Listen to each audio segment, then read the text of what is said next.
So your son married your daughter-in-law, they have a baby, and now they're no contact with you. Whoa, I'm gonna tell you what to understand about that. My name's Kate, I'm a marriage and family therapist. I help people restore their relationships by exploring the gray area. But before I get into this, make sure you remember that just because I'm a therapist doesn't mean I'm your therapist and I know your situation. So take what you like and leave the rest. This is Family Life Cycle 101. There are 3 phases to the family life cycle. I learned this in school, but this is my own spin on it. The first one is attachment. The second one is detachment.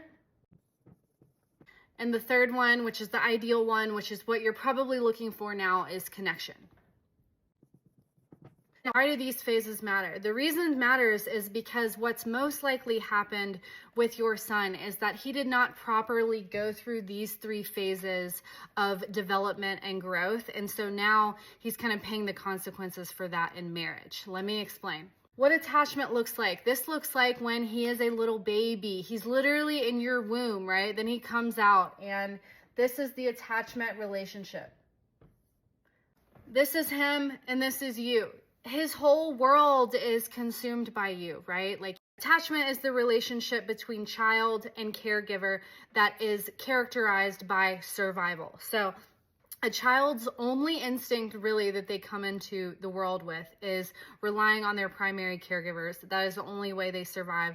That in a clinical sense is called attachment. Now, as parents, you did this job really well. You helped raise him. You gave him everything he needed. All his physical needs were met. You gave him a lot of experiences. And so that attachment between the two of you is very strong.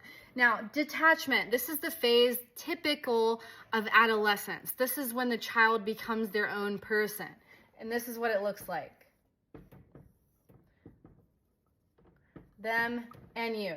Now, I'm going to be very heteronormative here. Most boys, when they go through adolescence, go through crazy spells. They do crazy, stupid stuff. Parents, if you're looking at this just from a behavioral point of view, it can be scary, right? It's like, oh my gosh, they're doing dangerous things, dating a bunch of girls, they're learning all this stuff. This part of development is very important in adolescence because they are learning to detach from you while still in the relationship with you, while still under your roof. What a lot of times happens with boys in adolescence, it's boys will be boys. Parents do not do a good job of enforcing consequences. They might just not worry about their boys as much. Say they may have other children that are girls that they're much more worried about them.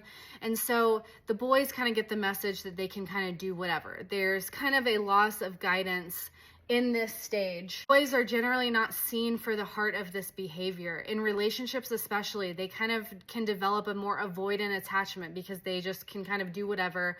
They indulge in their freedom and they never learn real responsibility, like outside of a sport context. They never learn relationship responsibility and empathy and connection. What happens is that they never get to this phase of connection. They never learn how to be in relationship and be connected.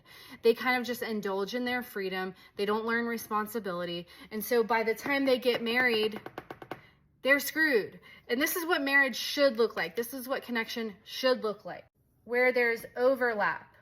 But a lot of times in attachment, they don't learn how to adequately be separate from someone while being in relationship with them. So any boundaries or requests or demands that the wife has on him feels suffocating. It feels like they're taking away his freedom. And that's because he never learned how to actually be in a relationship and the responsibilities emotionally that come with that. Sometimes what happens when they get to the marriage stage, they did not properly learn connection or attachment in a healthy way. And so what happens is they get married and they do not have what it takes to be in a relationship emotionally. That really scares the wife, right? That is really scary. And so yes, parents, it is partially your fault because you did not know this stuff and therefore you did not do it.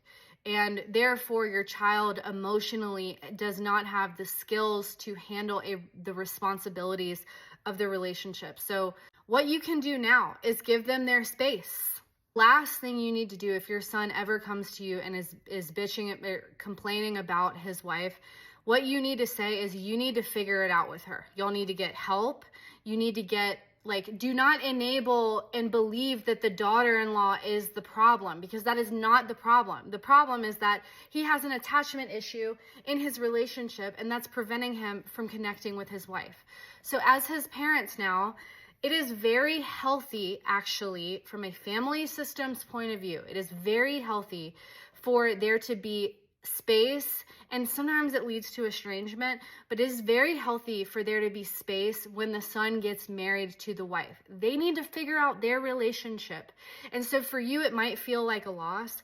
And if it feels like a loss to you, that shows your unhealthy attachment also. That shows that maybe your child is your source of happiness. Maybe you're not emotionally fulfilled in your relationship, and you've bought into these like ideals that, men just aren't emotional or whatever. And so you've always gotten your needs met emotionally by your child. And if you're not aware of this, that is what can cause this rift between daughter-in-law and mother, because the mom is trying to reclaim her attachment with the son without realizing, like, oh, this isn't actually healthy.